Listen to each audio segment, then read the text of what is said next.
Türkmenistanda ak altın hasaplanyan paxtanın ekilişi ve hasıl yığnalışı vardı. 2022-nji ýylda 620 000 hektara gowaça ekilip, görkezlen döwlete tawşyrylmaly plan 1 400 000 tonnadan ibaret. Geçen ýyl takminan 500 000 tonna paxta hasyly ýygnalan. Paxta hasylynyň ýyllyk jemi barada ýyllyk hasabat berilmedi. Şu ýyl hem döwletiň talaby boýunça 800 000 hektara gowaça ekilmeli eken. Emma iýun aýynyň 25-nde hem gowaça ekilmedik meýdanlar duş gelýär. Bu ýyl hem her hektardan alınjak paxta hasyly 6-7 sentinerden geçmejegi mese ma'lum görünüp dur. Sebäbi gowaçaň ekilmeli möhleti 1 aprelden 22 may aralygydyr.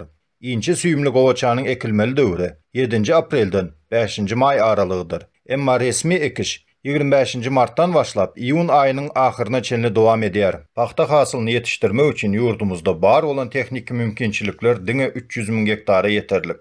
Döwletimiziň umumy ekin meýdanlarynyň 80 göterimine ören pesgilli buğdaýdyr paxta ekilýär.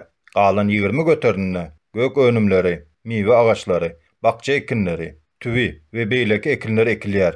Ol ekinleriň ekilýän meýdany 400 000 hektara hem ýetenok. Ýurdumyzda ýer eýesi bolan telekeçiler we daýhanlaryň alyp barýan işleri barady. Ýurdumyzda 2 milyondan gowrak ekin meýdanlary bar bolup, şonuň 50 göteriminden gowragy şorlaşan meýdanlar bolup durýar.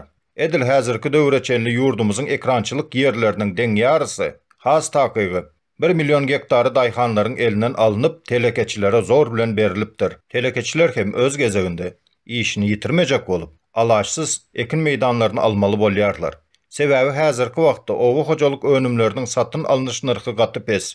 Girdeýji almak asla mümkin däl. Döwlet daýhanlary ýersiz, suwsuz goýmak bilen olaryň haklaryny dolu depeledi. Ýurdumyzdaky suwarymly ýerleň 80 göterimine paxta we buğday ekilýär. Başda belleýişim ýaly, olaryň hili gaty pes. Geçen ýylky netijäni siziň dikkatyňyza ýetirdik. Häzir buğday oragynyň döwri. Hasyl ýetişdiren telekeçilerden 1 kilogram buğdaýy döwlet 1 manat 60 tengeden satyn alýar.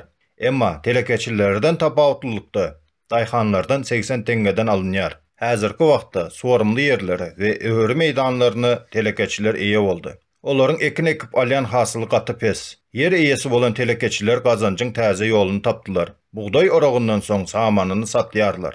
Käte şol duruşyny kätede kip görnüşinde.